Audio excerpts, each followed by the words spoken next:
क्या हुआ अंगराज?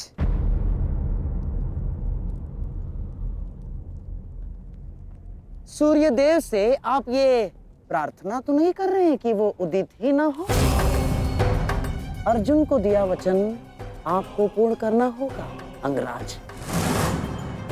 सूर्यास्त का बहाना बनाकर कहीं आज भी शत्रु को जीवित छोड़ देने का मन तो नहीं बना लिया आपने?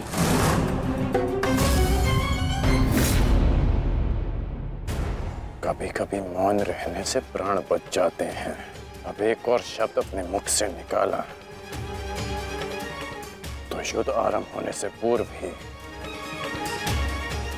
शत्रु से पहले मैं अपने पक्ष के किसी योद्धा का वध कर दूंगा। अंगराज, अंगराज आप क्रोधित क्यों हो रहे हैं? मेरे कहने का तात्पर्य केवल ये है कि आपके पुत्र वृषसेन की मृत्यु तो स्मरण है ना आपको? वृषसेन के हत्यारे अर्जुन का पुत्र ही आज आपका लक्ष्य होना चाहिए। बस मैं यही कहना चाह रहा था। कर्ण को स्मरण है मामा श्री।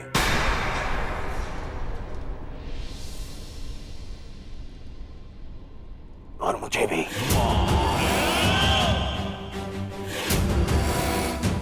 आज हम वृषसेन की मृत्यु और मेरे अपमान का प्रतिकार दोनों लेंगे। मैं केवल इतना जानना चाहता हूं कि इस प्रतिकार से पूर्व उस कौटे अर्जुन को मार्ग से हटाने का क्या प्रबंध करना चाहिए? उसका प्रबंध मैं कर चुका हूं मेरे होने वाले सम्राट।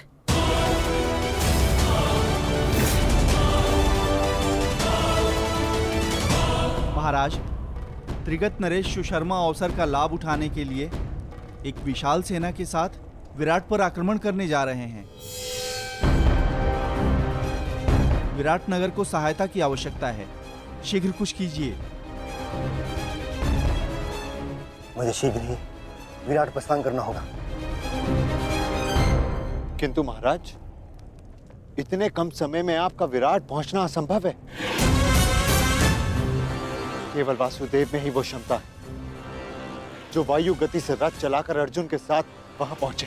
हमें आपकी सेना की आवश्यकता है और अर्जुन अकेला ही उन सब के लिए पर्याप्त है। किंतु अर्जुन की अधिक आवश्यकता यहाँ रणभूमि में। परंतु महाराज, आप वहां बहुत से परिवार, स्त्री और बालक संकट में। एक समय था जब विराट राज ने हमें अज्ञातवास में शरण दी थी। आज वो समय आ गया है कि हम उसका ऋण चुका सकें।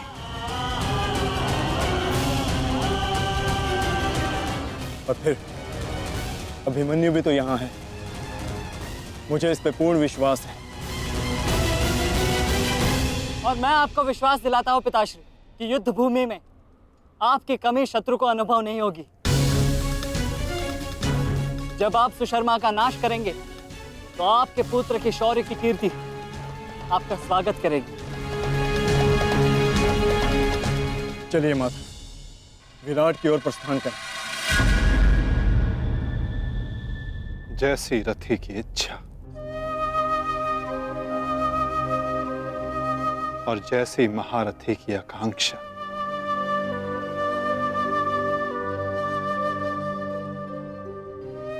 आओ पार्थ।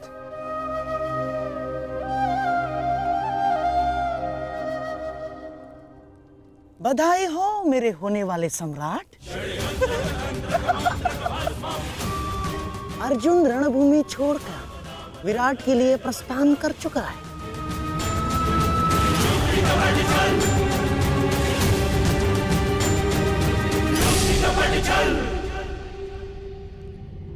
आचार्य द्रोण, समय आ चुका है। हमारी सेना को अपनी योजना अनुसार सज्ज कीजिए। जिस प्रकार चक्की का पत्थर एक ही चक्कर में अन्न के दानों को पीस देता है, उसी प्रकार हमारी यह सेना शत्रु सेना को एक ही चक्कर में पीस देगी युवराज।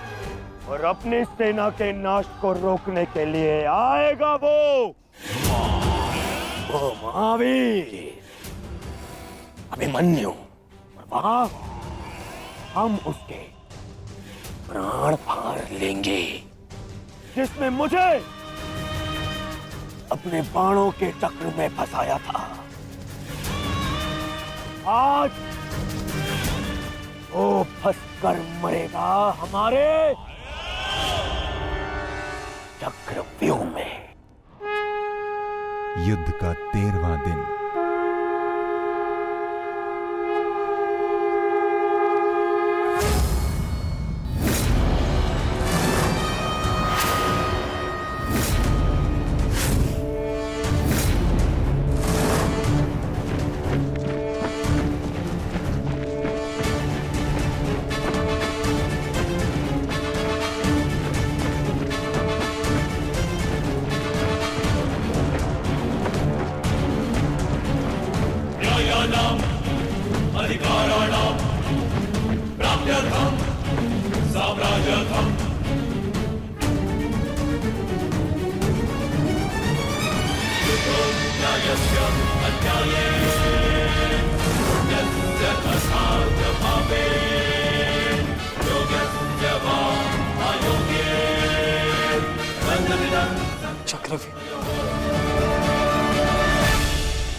युधिष्ठिर, मैं कौरव सेनापति द्रोण चेतावनी देता हूं तुम्हें कि यदि तुम विजय प्राप्त करना चाहते हो तो इस व्यूह के भीतर आओ,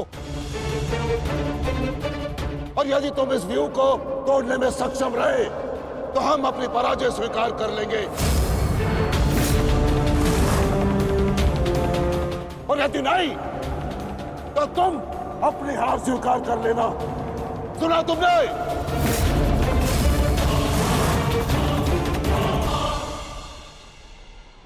आचार्य द्रोण, हम अवश्य ही इस चक्रव्यूह को ध्वंस कर देंगे।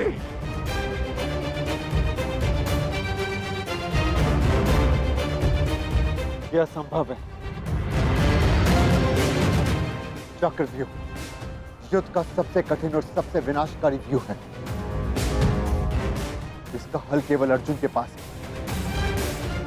यह आचार्य द्रोण की योजना थी, इसीलिए अर्जुन को युद्ध भूमि से दूर किया गया।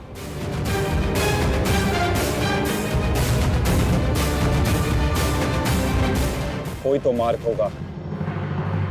मार्ग है।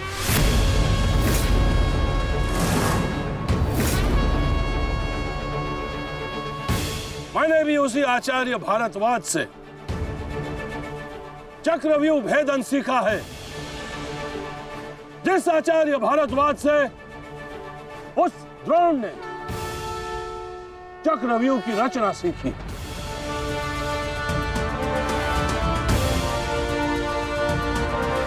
इस चक्रव्यूह का भेदन मैं करूंगा।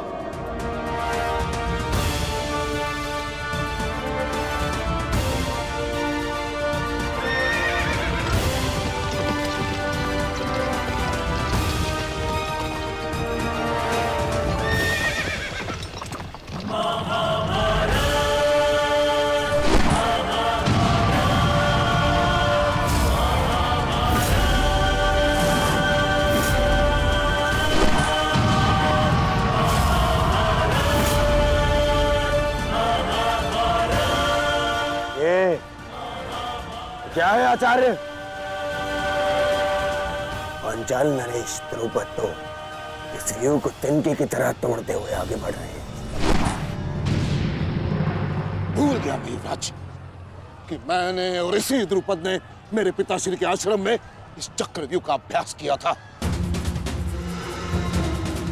तो अपने मित्र को रोकने के लिए कोई अस्त्र, कोई शस्त्र है आपके पास? अब तो केवल एक ही अस्त्र है और एक ही शस्त्र दुर्योधन। जयद्रथ!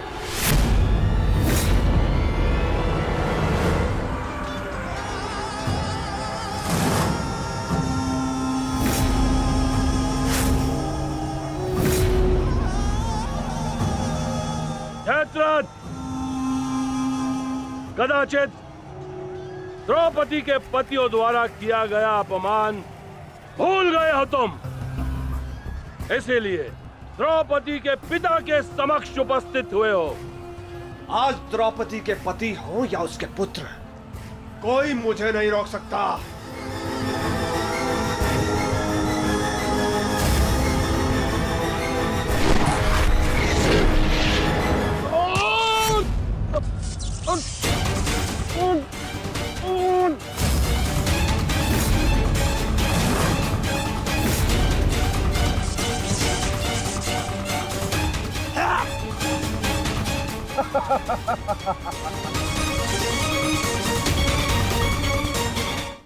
मुझे आज्ञा दीजिए। नहीं पुत्र,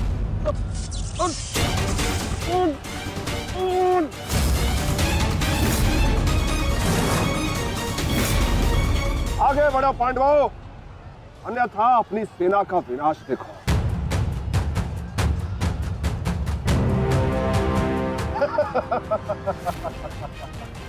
ज्येष्ठ पिताश्री, मुझे आज्ञा दीजिए। मुझे चक्रव्यूह के भीतर प्रवेश करने का मार्ग ज्ञात।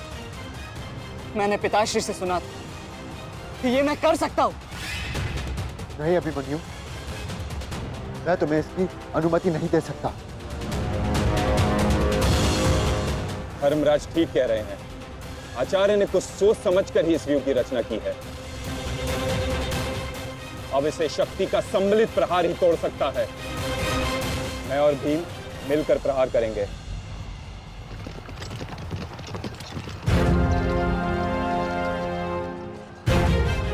देखिए ने मामा श्री, धृष्टद्युम्न और भीम स्वयं आक्रमण कर रहे हैं।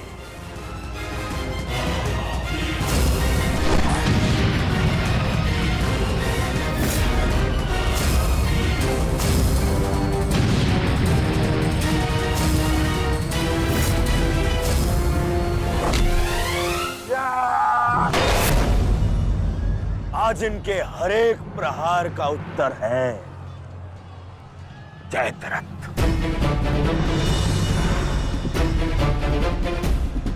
चक्रव्यूह में प्रवेश करने से पूर्व मुझसे नहीं मिलोगे मित्र? स्मरण है ना 5 चोटियां? आज उसी के प्रतिकार का दिन है। प्रभु, मैं चाहता हूं कि युद्ध भूमि में किसी एक दिन सभी पांडवों पर विजय पा सकूं। सब पांडवों पर विजयी होने का आशीष नहीं दे सकता जयद्रथ, क्योंकि अर्जुन को मैंने पशुपतास्त्र दिया।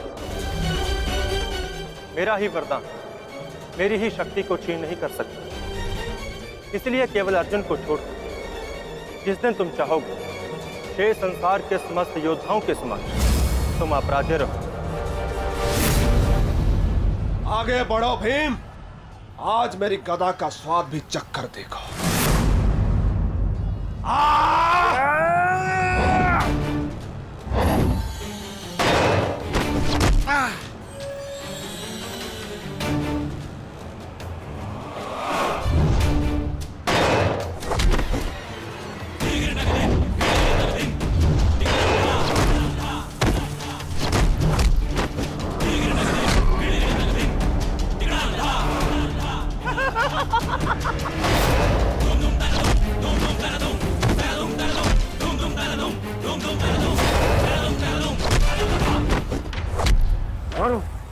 और से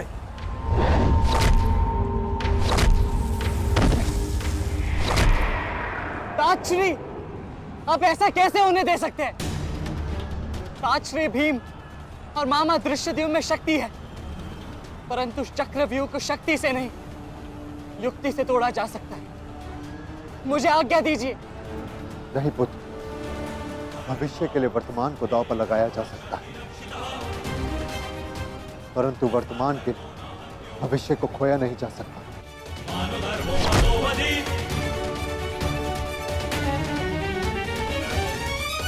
भीम और मामा धृष्टद्युम्न में शक्ति है, परंतु चक्रव्यूह को शक्ति से नहीं, युक्ति से तोड़ा जा सकता है। मुझे आज्ञा दीजिए।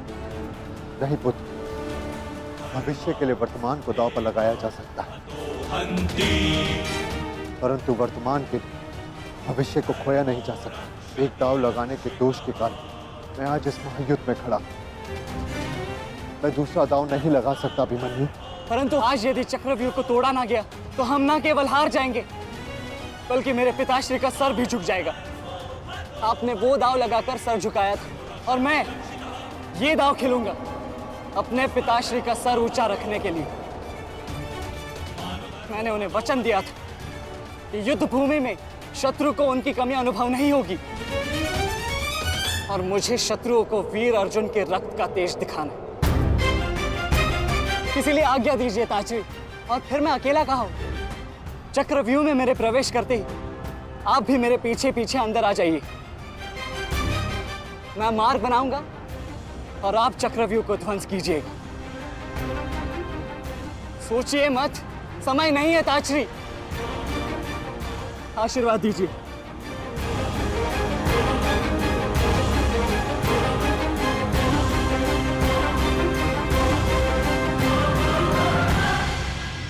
ठीक है पुत्र,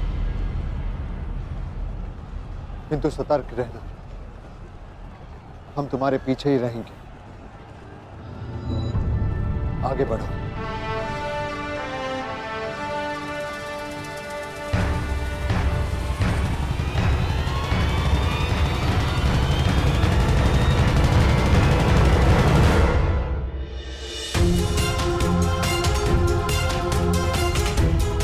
जाओ सही, जाकर सो जाओ, क्योंकि जीवन की हर रात्रि सदैव सोने के लिए नहीं होती।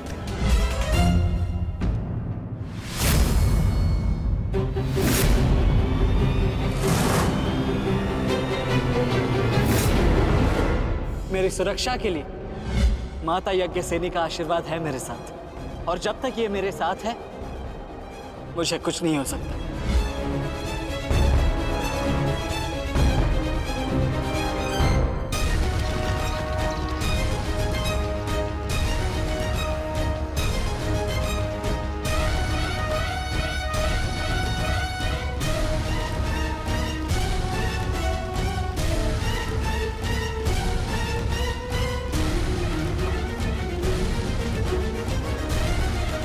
क्या हुआ माता? आप रुक क्यों गए? चूंकि समय नहीं रुकता पार्थ, परंतु मानव को 2 पल रुकने का अधिकार है।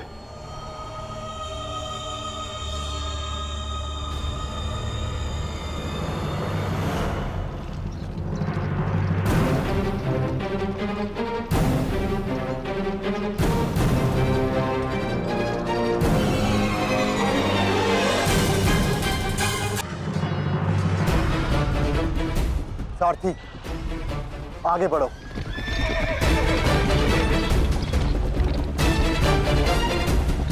अभिमन्यु के द्वार तोड़ते ही हमें उसमें प्रवेश करना है। अभिमन्यु को दृष्टि में रखना, उसकी रक्षा करना हमारा कर्तव्य है।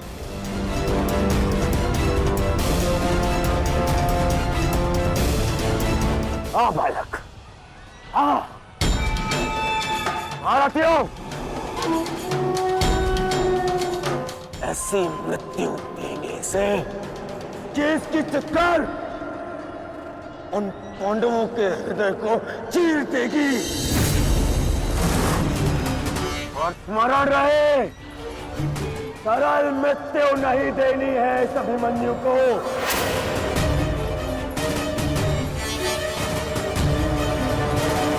नहीं देनी है ऐसे सरल मृत्यु।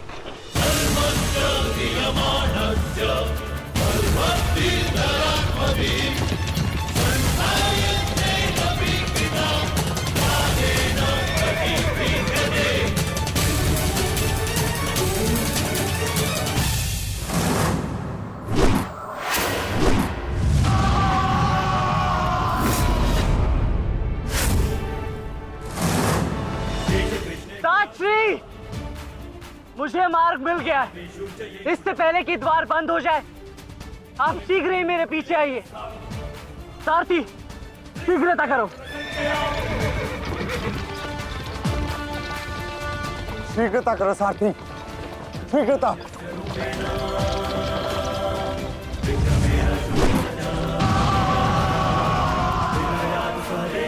उत्तम अभिमन्यु, उत्तम।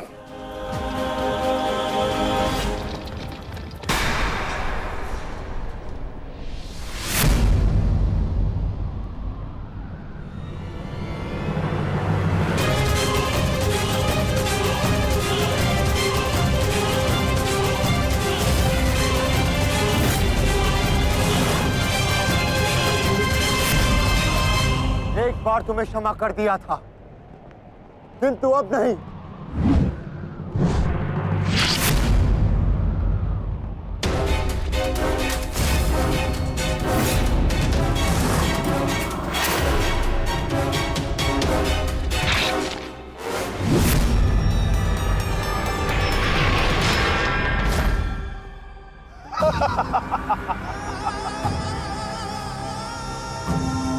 एक बार अपमानित हो चुका हूं, इस बार तुम्हारी बारी है पांडवों।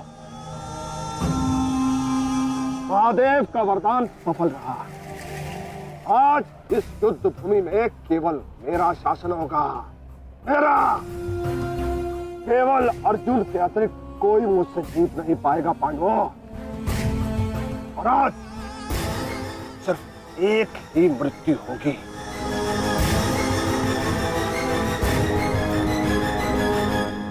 अभिमन्यु की।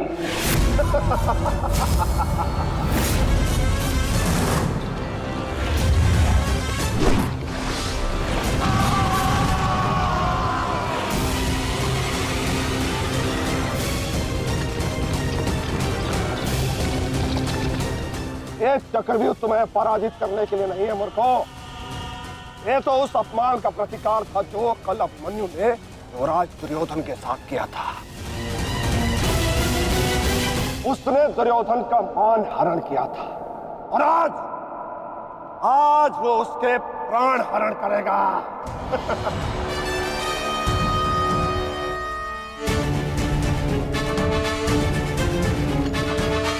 अभिमन्यु, लौट आओ, ये एक षड्यंत्र है। न्यायानाम अधिकाराणाम राम्यर्थम साम्राज्यर्थम। न्यायानाम अधिकाराणाम राम्यर्थम साम्राज्यर्थम। व्यू के भीतर प्रवेश करना जितना चुनौतीपूर्ण है, उतना ही चुनौतीपूर्ण उससे बाहर निकलना भी है।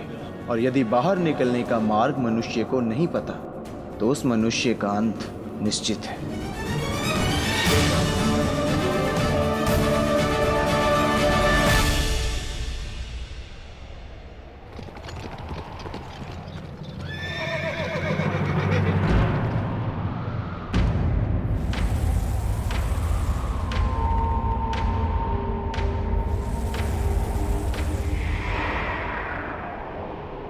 आगे बढ़िए माधव, शत्रु समक्ष है। आपात, ठीक कहा तुमने। एक योद्धा के लिए आगे बढ़ने के अतिरिक्त और कोई मार्ग नहीं। वापस आओ अभिमन्यु, लौट आओ, व्यू में प्रवेश मत करो।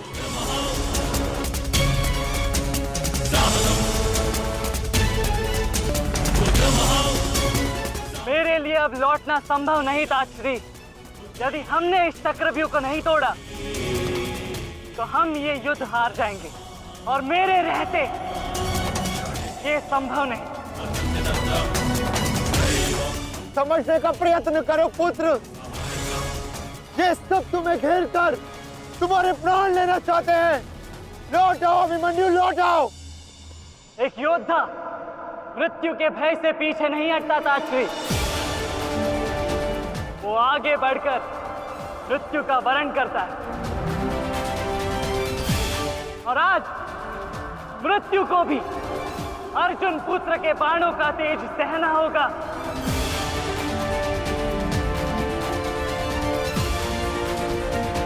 मैं इस चक्रव्यूह में आया हूं ताकि पांडवों का सर गर्व से उठा रहे।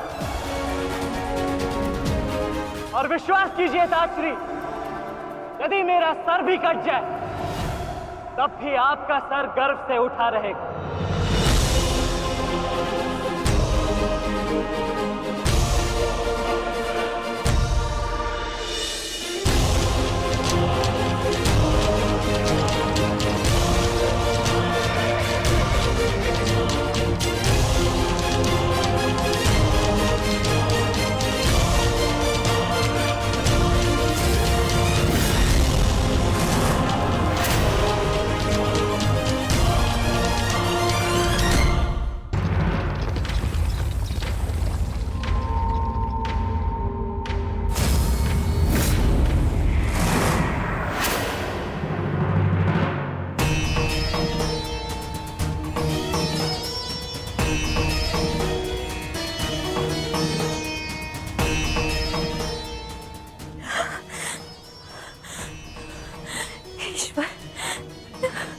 ईश्वर मेरे पुत्र की रक्षा करना। आओ आओ अर्जुन पुत्र आओ, तुम्हारा अपने इस मृत्यु व्यू में स्वागत है।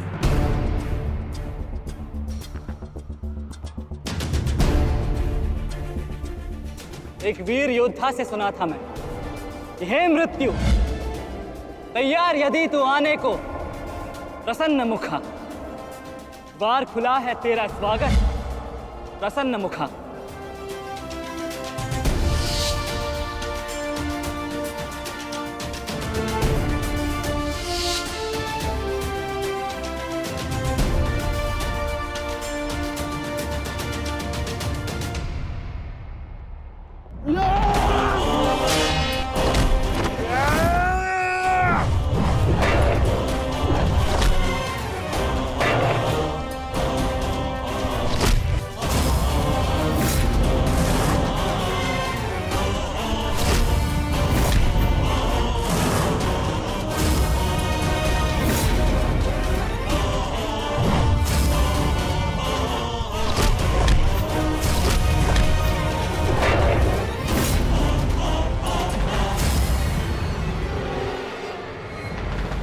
चाहूं तो तुम्हारा और बाकी तीनों पांडवों का इसी क्षण अंत कर सकता हूं मैं, किंतु उसके साथ उस पीड़ा का भी तो अंत हो जाएगा जो अभिमन्यु को पल पल मरते देख तुम्हें होगी। फिर उस पीड़ा का अनुभव कैसे होगा तुम्हें जो जयद्रथ ने इतने वर्षों तक सही है। अभी तो वो दृश्य देखना शेष है जिसे देखकर तुम स्वयं मुझसे अपनी मृत्यु की भीख मांगोगे। तुम्हारे सामने तुम्हारे कलेजे के टुकड़े टुकड़े होंगे और तुम कुछ नहीं कर पाओगे, कुछ नहीं। क्या हुआ? इतने महारथी को देख के भयभीत हो गए? क्यों? नहीं काका श्री, अपितु ये तो सम्मान की बात है कि एक साथ इतने सारे योद्धा मुझसे द्वंद्व करने की प्रतीक्षा कर रहे हैं। अच्छा, सच में महान धनुर्धर अर्जुन के पुत्र और महानतम योद्धा वासुदेव कृष्ण के भांजे का स्वागत ऐसा ही होना चाहिए। प्रणाम स्वीकार करे आदरणीयों।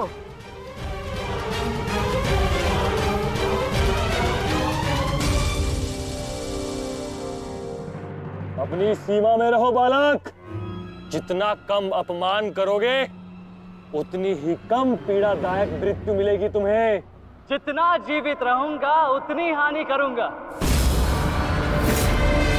क्योंकि मेरी श्वास ही मेरा अस्त्र है और जब तक मेरी श्वास चलेगी तब तक यमदेव तांडव करेंगे।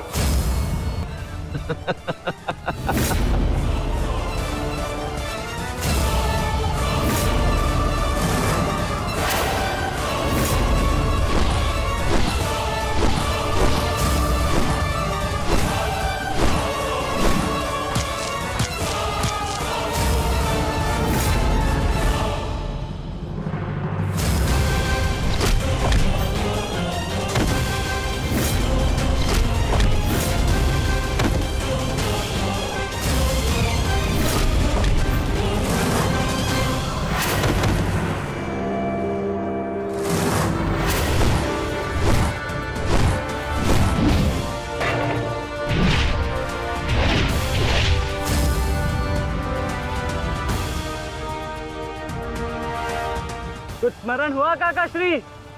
कहा था ना मैंने कि जब जब आपसे द्वंद करूंगा तब तब आपके वस्त्र हरण करूंगा, और तब तब आपके मुख पर इस लज्जा को देख अपने मन में जल रही प्रतिशोध की ज्वाला को शीतलता प्रदान करूंगा। और हो गया मेरा अपमान, अब और नहीं। महारथियों, आक्रमण करो इस बालक पर।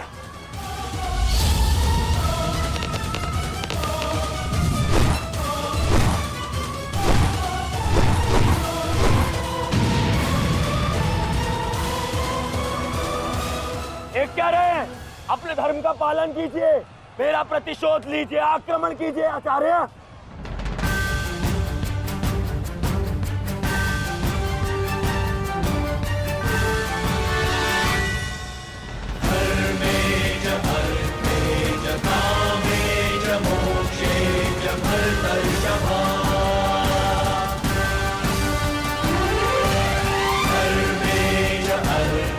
नहीं आचार्य द्रोण, ऐसा अनर्थ मत कीजिए। ऐसे अधर्म में आप कैसे सम्मिलित हो सकते हो? आचार्य, वो बालक है। रुक जाइए आचार्य, रुक जाइए।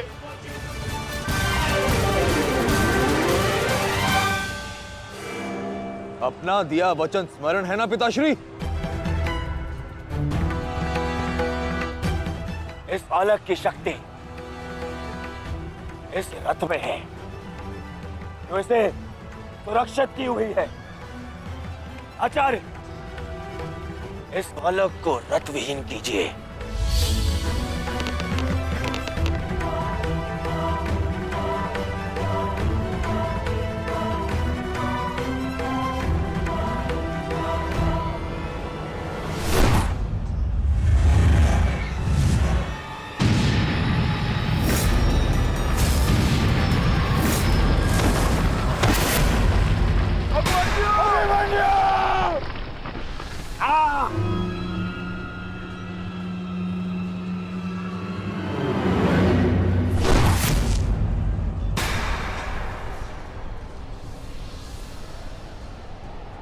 माधव,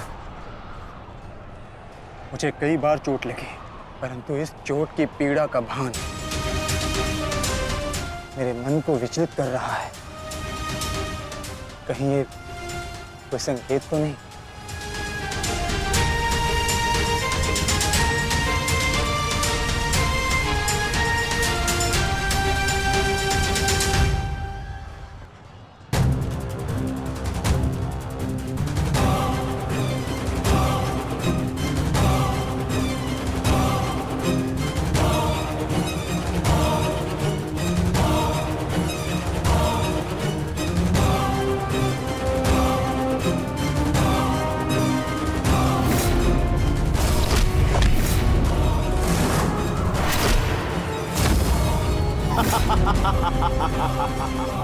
दुर्योधन, केवल आचार्य द्रोण को अपना वचन ज्ञात कराने से क्या होगा? इतने अपमान के पश्चात भी अंगराज कर्ण तो जो के त्यों खड़े हैं। क्या इनका इस युद्ध के प्रति कोई कर्तव्य नहीं? मैं केवल नियम का पालन कर रहा हूं गांधार नरेश। नियम और नीति कहती है कि एक योद्धा के साथ केवल एक ही योद्धा युद्ध कर सकता है, और द्वंद के लिए, अभिमन्यु युद्ध के लिए किसको चुनेगा वो उसका अधिकार है। नहीं मित्र, ये विकल्प लेने का समय नहीं है। अंत करो इसका। नहीं मित्र, हमें ये युद्ध जीतने के लिए अनीति का सहारा लेने की आवश्यकता नहीं है। नीति सिखाते सिखाते प्रपितामह शरशैया पर चले गए। यदि इन्हें नीति का ज्ञान होता तो आज ये युद्ध संभव ही ना होता। अभिमन्यु, तुम्हें विकल्प चुनना होगा।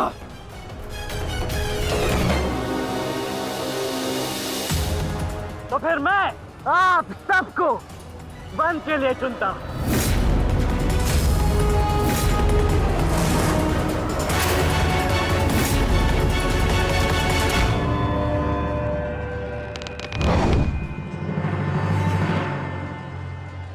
देख लिया इसने अपना विकल्प चुन लिया। अब इस पर दया दिखाने की कोई आवश्यकता नहीं है। अब आक्रमण करने की आवश्यकता है। आक्रमण करो और अपना वचन स्मरण रखो कर्ण। देख रहे हो पांडवों, अभी तो ये रथ विहीन हुआ है, फिर निशस्त्र होगा और फिर प्राणहीन।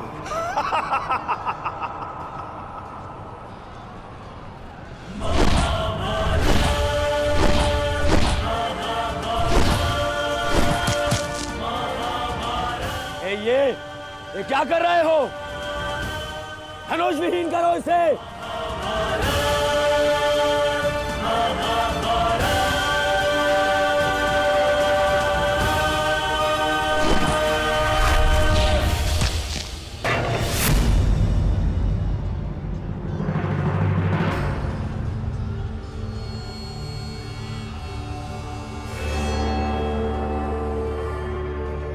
ठहरो मत,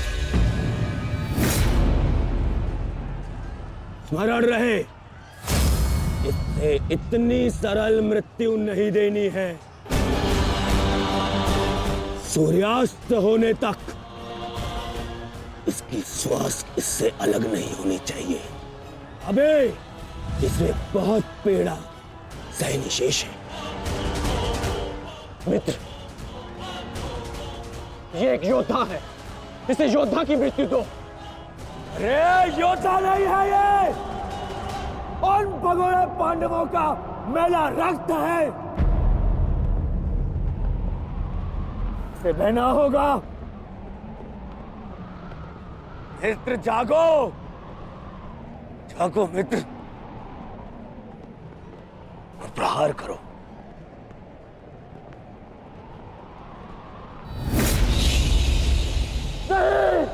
नहीं अग्रज, ऐसा मत करो, यह धर्म है। अधर्म? अग्रज!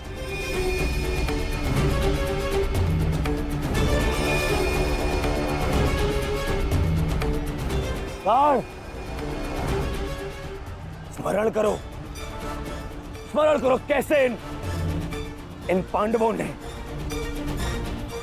तुम्हारे पुत्र को मारा था। दया तो इन्होंने भी नहीं दिखाई थी उस पर। उसकी पीड़ा का मान है मुझे। और प्रहार करो का, प्रहार करो उस पर।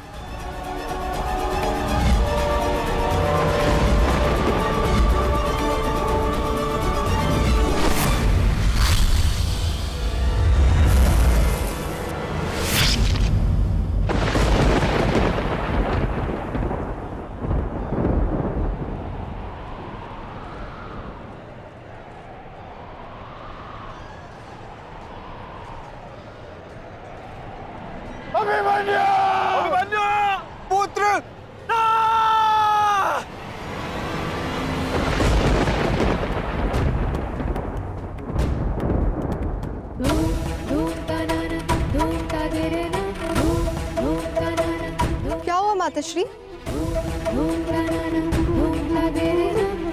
उत्तरा बस ऐसे ही। एक बात कहूँ माताश्री, आज मन कुछ विचलित सा हो रहा है। आज से पहले ऐसा कभी नहीं हुआ। अरे तो रोज ही युद्ध पे जाते हैं, परंतु आज कुछ विचित्र सा अनुभव हो रहा है। चिंता करने की कोई आवश्यकता नहीं है उत्तरा। मेरा पुत्र महावीर है और फिर उसे सभी पांडव, पिताश्री, ज्येष्ठ, उनकी सुरक्षा भी तो प्राप्त है। मुझे पूर्ण विश्वास है अभिमन्यु विजयी होकर लौटेगा और तुम उसका तिलक करोगी। हे सूर्यदेव, आज तनिक शीघ्र अस्त हो जाओ। मेरा पुत्र बिना सुरक्षा कवच के युद्ध में गया है।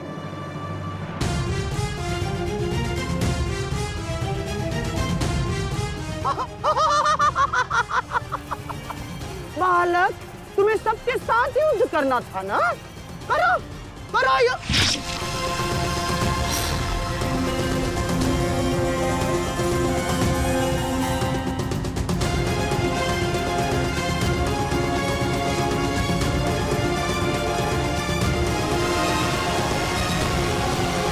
थक गए योद्धाओं,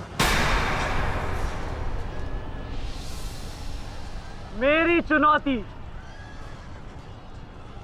अभी समाप्त नहीं हुई।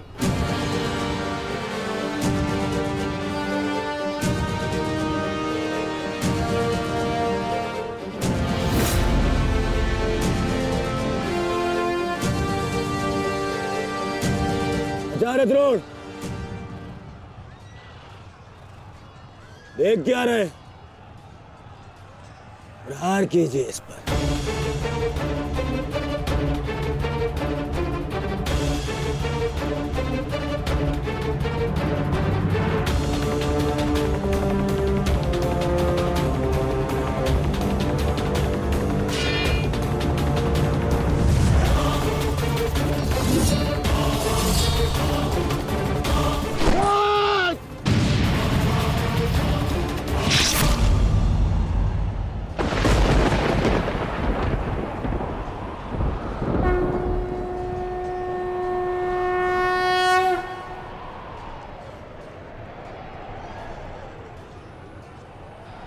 अब ठीक है ना माधव?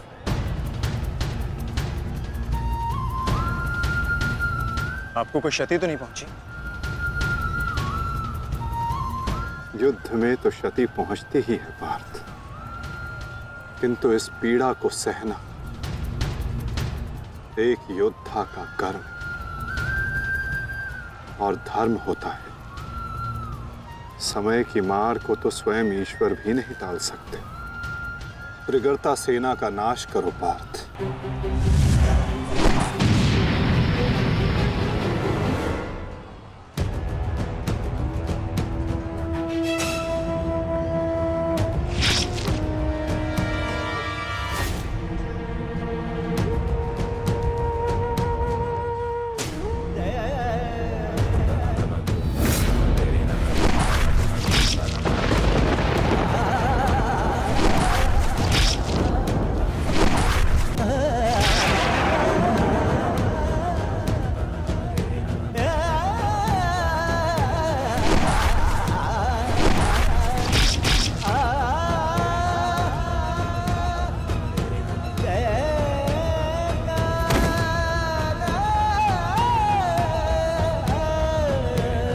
ये द्वंद्व अभी शेष है। मैं महारथी अर्जुन का पुत्र हूं, महारथी भीष्म का प्रपुत्र, वासुदेव कृष्ण का भांजा। इतनी सरलता से नहीं मरने वाला। अरे ये द्वंद्व अभी शेष है। अभिमन्यु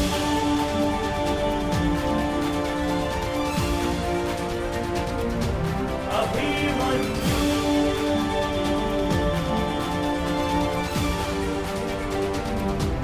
अभिमन्यु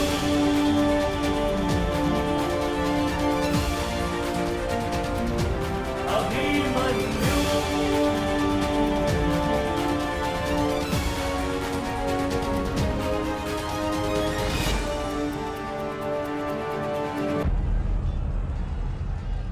बस करो दुर्योधन, अभिमन्यु के लिए इतनी पीड़ा पर्याप्त है। देखो इसकी दशा। अब अभिमन्यु और उसकी पीड़ा का अंत करने का समय आ गया है। नहीं, मेरे अपमान के घाव अभी भरे नहीं है। केवल मेरे आदेश का पालन करो। अभी इसकी मृत्यु का समय नहीं आया है। जीवित रखो इसे, पर प्रहार करो।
बल से प्रहार करो इस अर्जुन पुत्र पर।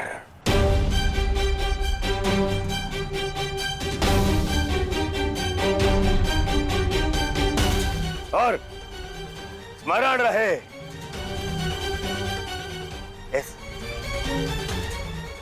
इस बालक के शरीर के हर एक भाग में घाव देखना चाहता हूं मैं।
अस्माकं विजयं निश्चितम्।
अरे बस बस, श्री दुशासन बस, मर जाएगा हैं?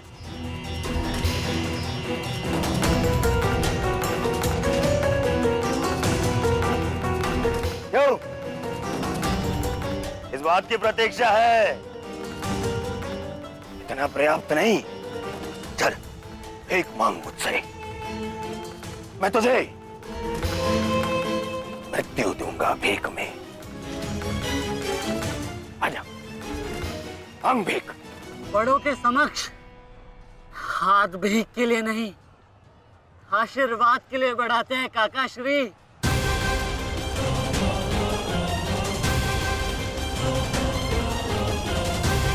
आशीर्वाद दीजिए।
मुझसे आशीर्वाद चाहिए ना, तो ठीक है।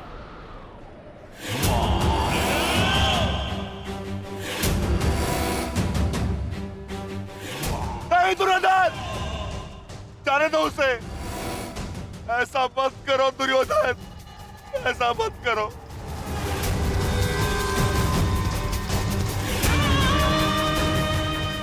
चाहिए तो उसके स्थान पर इस निकोदर भीम के प्राण हर लो, पर मेरे पुत्र अभिमन्यु को जाने दो। क्यों? मेरी पीड़ा भूल गए? तुमने दिखाई थी दया मेरे भ्राताओं पर, किंतु मैं तुम पांडवों के भांति निर्दयी नहीं हूं। ठीक, तुम्हारी विनती स्वीकार कर लेता हूं।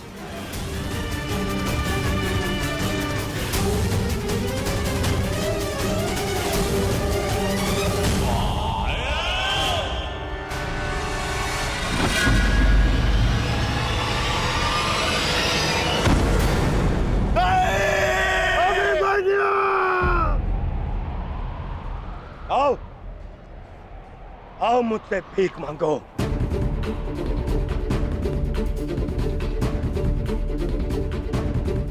आओ बालक, आजा। आओ, मैं तुझे मृत्यु भीख में देता हूं। आओ, भीख मांग। आजा। हाँ,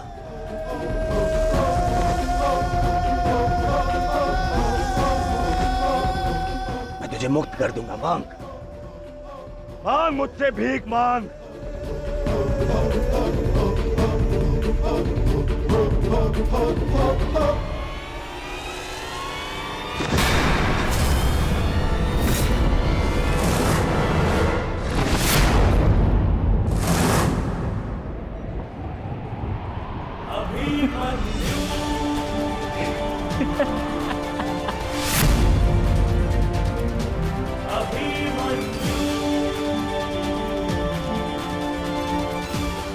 कहा था ना मैंने काकाश्री, जब जब मिलूंगा वस्त्रहरण करूंगा।